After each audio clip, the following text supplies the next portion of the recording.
comrades, thank you very much for the warm welcome. I have honored to represent my party at this conference to be in this town and this year. 100 years ago, scientific socialism became reality. Until then, Marxism had only been theorized within the First International and applied to the class struggle in condition of bourgeois domination. After that, it became a reality for a short while during the Paris Commune, showing that the proletarian revolution was not only possible but even necessary. With the October Revolution, Marxism is applied to building socialism as the first step in the construction of the communist society. This event gave world's history an overwhelming impulse. Today, 100 years after that epic event, communists are called to think about the causes of real socialism collapse. Why? The question is simple, and the answer is obvious. It would be unrealistic to propose that experience again after a century if we don't understand the causes of its collapse, or if we consider it as an unavoidable event due to intrinsic flaws of the socialist construction. On the contrary, we want to reaffirm, leaving room to further constructive contribution, that the sole real alternative to capitalism barbarity and its substantial burnout of the we can witness every day is scientific socialism, based on the proletarian dictatorship and the centralized planning of the economy. According to our standpoint, this is what was building in USSR and the people's democracies. If 1976 marks the starting date of that construction, we consider 1953-56 as the starting period of its degenerative decline. Why do we adopt this 3-year period? In 1953, Stalin died, and we will consider the events came up just after that and led in the 1566 to crucial congress like the Communist Party of the Soviet Union in USSR and the Italian Communist Party in Italy, which gave way to the degenerative turn. What did those events cause? Did they suddenly change the nature of those parties which adopted the new political lines? Did they suddenly change the nature of the proletarian states, turning them into bourgeoisie-ruled states?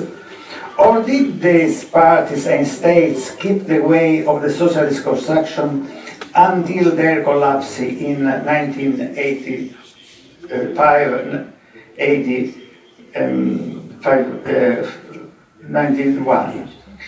The two different answers would lead either to reject those experiences since their modification or to reaffirm their validity up to the last moment of their existence, despite their well-known limits. As we are Marx's disciples, endowed with the instrument of historical materialism, we must connect all political and ideological process to class and product relations existing in the society. We must pay attention to both primary and secondary relations. Opposite to what normally is considered as the historical truth, at Stalin's time, the political debate in USSR was far from being inhibited or paralyzed by terror. We can perceive this circumstance by reading one of the last works by Stalin, Economic Problems of Socialism in the USSR, written in 1952, where he criticized some comrades that were expressing different opinions in full freedom. By reading this interesting text, we can understand the economic debate in USSR as it was at at that time, as well as its further political evolution. During the whole period of socialist reconstruction, two main political lines were confronting, revealing different ideological approaches, especially regarding the economic policy. The first line is represented by the line of thought from Bukharin to Gorbachev, passing through the Khrushchev and Kosygin. Bukharin opposed to the accelerated end of the new political economic, the priority of heavy industrial development and the cost-based collectivization in rural areas, relaunching the concept of individual farms. Khrushchev, in the aftermath of Stalin's death, sold machine and tractor stations to collective farms. Kosygin and economists of the 60s confirmed Khrushchev's reforms. This process went on until the announced disaster of Gorbachev, who legalized the parallel economy, allowing it to final poison of the Soviet society and cancelled the leading role of the party up to the socialism dismantling. The second line is the one carried out by Stalin until his death, which finds full application the 5 years plans, the countryside collectivization, and the constantly growing role of the socialized economy, centrally directed and controlled by the working class at the expense of the market's influence in the socialist society. Here we want to recall another loyal exponent of this line, Andrei Zhdanov. The year before his untimely death in 1944, he chaired the first Cominform meeting, where the ground was laid of the response of the growing threat by imperialism and condemnation of the Titoist betrayal, the criticism of political opportunism of some Western Communist parties, like Italian and French parts among others, and for the acceleration of the socialist construction in the people's democracies. Stalin's point of view stems directly from his last work, Economic Problems of Socialism in the USSR, where he draws clearly his own vision about the strengthening of the proletarian dictatorship in the USSR and the relations between socialized production and the market. Stalin, as a dialectic materialist, points out the route that the integral implementation of the proletarian dictatorship must follow during the socialist construction. Commodity production for trade in the good market cannot be immediately abolished.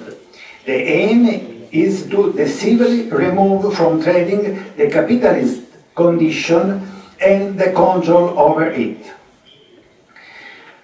Stalin says, commodity production leads to capitalism only if there is private ownership of the means of production, if labor power appears in the market as commodity which can be brought to the capitalist and exploited in the process of production, and if, consequently, the system of exploitation of wage workers by capitalists exists in the country. What Stalin is saying here is that production and not distribution does determine the real nature of the society. The market existed well before capitalism and could last even under the socialist economy for a certain period, but only if the relations of production are held firmly by the working class and the market is not allowed to generate a new form of capitalism accumulation that impedes socialism or conflict with it. The various "if" in italic Stalin puts in this discourse to underline the necessary conditions are a real nail in the coffin of the capitalism, but they have been torn away one by other after his death. We find the core of the question of the production relations regulation in USSR lately undermined by the reforms carried out after Stalin's death. It was not possible to revise the construction of socialism without bringing into question this point concerning the essential material basis of the socialist construction.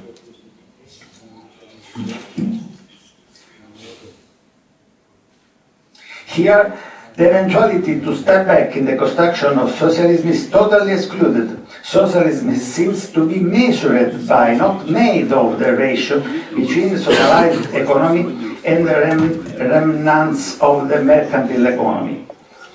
The second answer in the same written of Stalin is the greatest importance to understand Stalin's conception of the relation between subjective factor, the political one, and technical organization factor. We can appreciate the two distinctive aspects of Stalin's thought. Primacy of the political with over technical aspects, necessity of a lasting and unceasing guidance toward the limitation of the mercantile area of the production distribution in favor of socialized production and distribution.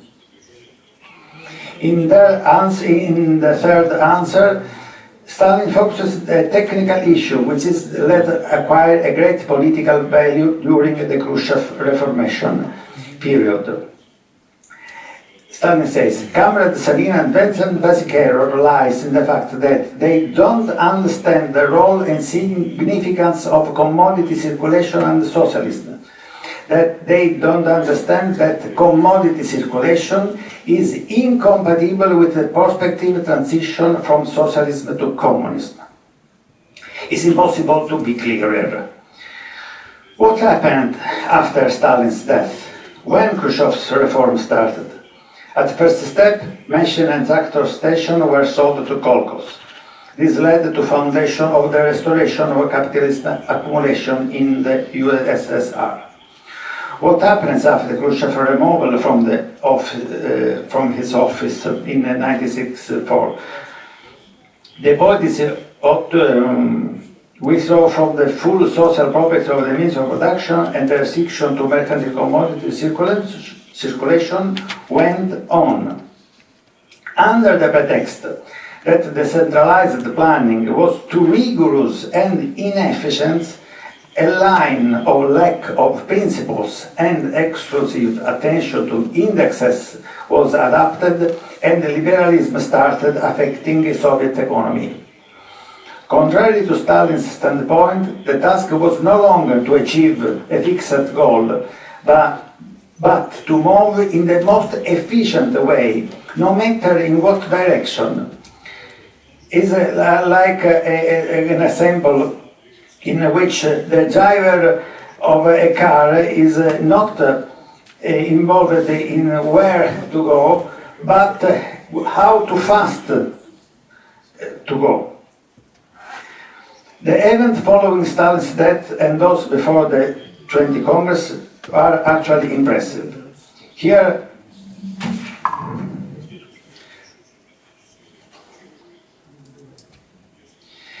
criticism against the USSR is not new and comes from the most different sources. Here we want to briefly report one of the Trotskyist wing, which broke the party long before, at the Maoist wing. As a notorious, Trotsky was used talking of degenerated work state, accusing the bureaucracy caste which allegedly came to power after his expulsion. In the following years, Trotsky himself had to admit the non-scientific character of the caste and the scarce adherence with the Marxist theorist, given that it does not describe any kind of production relation. It is like saying that society is founded on the theft. Is a commonplace that does not describe what produce and why he produces that. Coming back to the Trotskyist caste theory, we found out that it's defined not in a class, but a generic category of people, identified through sociological and psychological aspects. This theory unveiled the personal adversion of this author to the Soviet leading group and had reduced it to the scanty minority based on a clear political line. Our analysis. In the following lines we propose our own arguments about the reason of socialism failed in the USSR and the people's democracies. The analysis starts from economic examination of the evolution or involution of society, with the creation of a parallel economy out of public control, which allowed the capital reaccumulation and the reorganization of a reborn bourgeoisie in the anti-socialist political groups.